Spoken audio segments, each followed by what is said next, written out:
Here we go សួស្តីអ្នកទាំងអស់គ្នាថ្ងៃនេះពួកយើងនឹងសូនរូបអំពីពណ៌លឿងយើងយកដែលអិតមកលុញជារាងផ្កាយ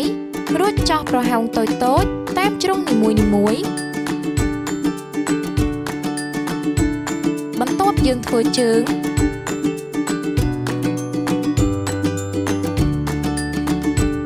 រួចដាក់ភ្ជាប់នឹងប្រហោងនោះ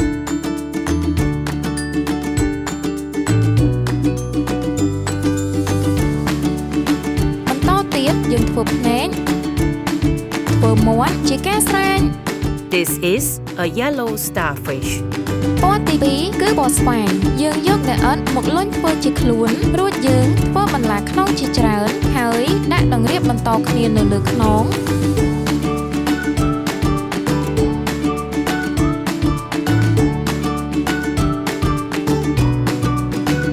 បន្តយើងធ្វើត្រចៀកធ្វើភ្នែកធ្វើច្រមុះជាការស្រែង This is a purple hedgehog.